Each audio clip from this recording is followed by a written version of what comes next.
Ayo! That was bad. I'm not going to do that. Hello.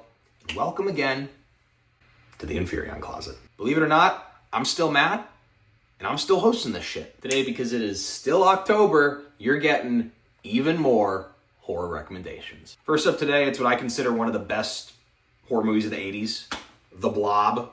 Not the Steve McQueen one, because that one, honestly, kind of boring, even though I love vintage sci-fi. No. This Blob is a bitch. I was a little exaggerating when I said it was the best horror movie of the 80s. I'm not exaggerating when I say it might be top 3 in of practical effects for horror movies ever. I mean, look at the cover of this shit. These people get melted and eaten by a ball of jello. And while that's nice and everything, it's actually got more than that. This movie is a borderline parody at times of 50s sci-fi horror B movies. And honestly, it does for that genre what Scream did for the slasher genre, especially in the way that it just completely fucks with its audience, especially in the first act. Just so many misdirections and red herrings, and it's legitimately funny. Plus, the hero of the movie is Johnny fucking Drama riding a motorcycle. The Blob. Next up, we've actually got a very recent movie, and I really only give you recent movies to kind of prove that I'm not like an 80s slut, even though I kind of am. Today we've got Exuma. Now, Exuma is Korean. It is folk horror. It is a mystery, kinda, but it's really like a super dark version of pretty much Scooby-Doo? Like, it's literally got a mystery gang of eclectic characters and ghost hunters. Okay, so maybe it's Ghostbusters. Whatever. This shit needs a sequel. It's awesome. It completely shifts gears plot-wise, like, midway through the movie and just throws the whole audience for a loop. Like, the darkness level is like...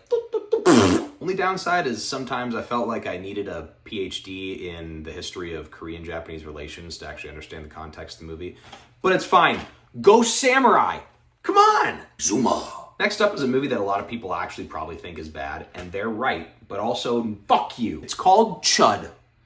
I forget what it stands for. Okay, I'm looking now that it literally spells it out on the cover of the fucking movie. Cannibalistic humanoid underground dwellers. Pretty much mutated homeless people. It's got Daniel Stern in it, and I mean, like, come on, I'm not going to say no to a movie with Daniel Stern, ever. Point of it is pretty much like a satire about how society treats its undesirables. And it literally follows just a bunch of corrupt, like, town government officials just getting fucking whacked by mutated homeless people. Best part, too, is something that's actually, like, notoriously hated on for, but I find extremely endearing.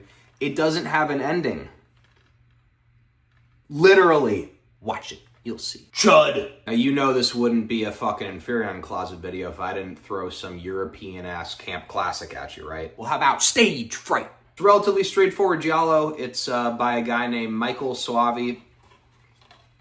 No clue if that was right. But he's the guy that did Cemetery Man, a.k.a. Della Morte dell'Amore. And that movie is pretty damn good. This one is just a slash 'em up. But what's cool about this one is that, one, it features a cast exclusively of sassy theater kids. 2, the killer is just a deranged mental patient who escapes and gets locked in with these kids in a theater during a rainstorm. But he's not just any mental patient.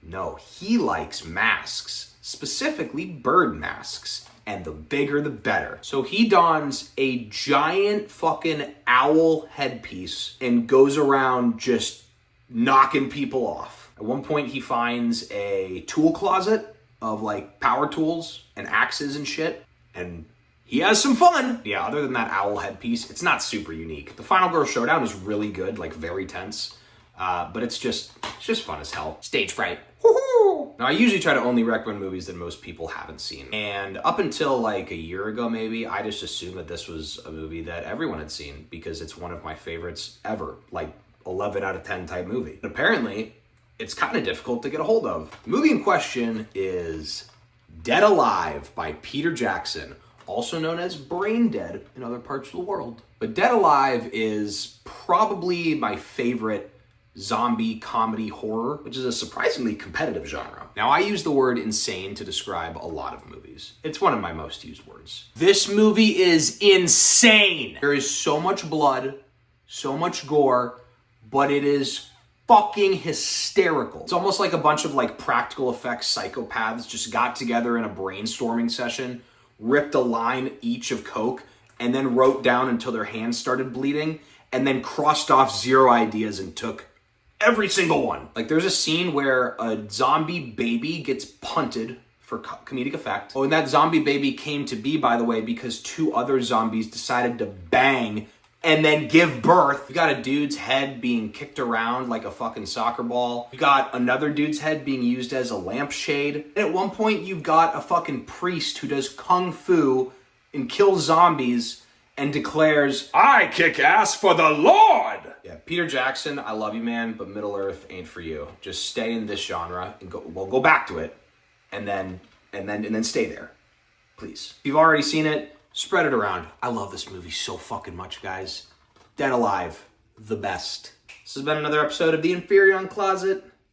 Still got a lot to go through, and I promise I do love more things than just horror. In fact, I love a lot of other things outside of horror. So once spooky season is over, I'll start throwing those out. But in the meantime, you know what you're getting. Peace.